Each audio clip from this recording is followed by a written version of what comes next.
दोनों पति पत्नी अब संसार से मुक्त होना चाहते हैं। इसलिए हे नारद, अब हमें ज्ञान दो। तो नारद जी ने कहा, मेरे पास में भगवत ज्ञान है, जिस ज्ञान से प्रेत से लेकर के, पितृ से लेकर के, अज्ञान से लेकर सब शांत हो गए, प्रसन्न हो गए। मेरे पास ऐसा ज्ञान है। अमृतम भागवतम प्रियाम जाताम दुर्व निश्चय। नारद जी ने मैत्रेय ऋषि को अपवीति कथा सुनाई।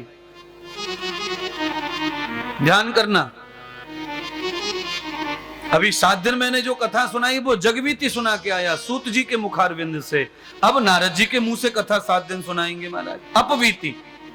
नारद जी ने जो कथा को देखा, जो घटना घटी, वो मैत्रेय ऋषि को बताया। हे नारद, अमृत करके नारद जी प्रसन्न हो गए और मैत्रेय ऋषि को कहते हैं, हे मैत्री, हे गार्गी, मैं भागवत की महिमा सुनाते हुए तुम्हें कहता हूं, तुंगभद्रा नदी पर आत्मदेव नाम का ब्राह्मण रहता है। भगवान की कृपा से उसे पुत्र नहीं हुआ। तम दासम दानम कृतम यज्ञम, पुत्र नहीं हुआ तो चिंता भी कम हो गई, पुत्र की, घर की, मकान की, पढ़ाई की, लिखाई की। तो उसे दान पुण्य यज्ञ करने का मौका मिला तो करना चाहिए।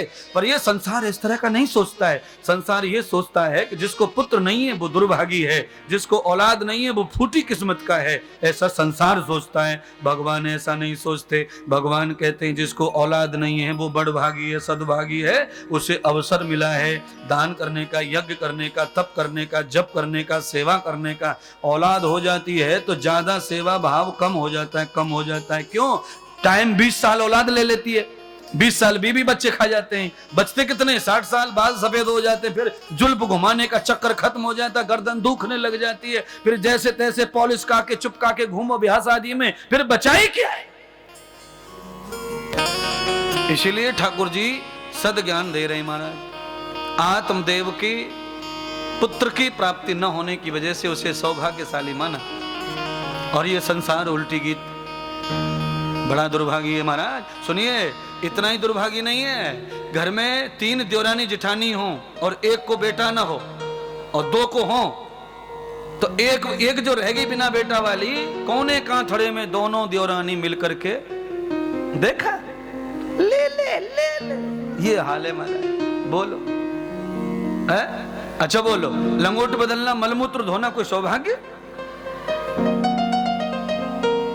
लड़ाई हो जाए फिर देखो कैसी कैसी गाली देंगी बिना बच्चे वाली को। अरे पर वो बच्चे वाली भी मूर्खी तो है, वो रोती रहती गालियां खा खा के। अरे वो गालियां दे रही हैं तो झोली फैला के ले ले, कम पड़े तो मुझसे ले जा, 2.5 मीटर का है, भर भर के झोली लाओ लाओ लाओ है। और पति पत्नी दोनों संगठित होकर यजमान बनो और नारद के पास में जाओ, शिष्य बन करके कथा श्रवण करो, भजन श्रवण करो है। और तुम कहते रहो, तुम धो मलमूत्र और गाली खाओ, और बहू आएगी पिटने की तैयारी करो, और बाद में जूते खाओ।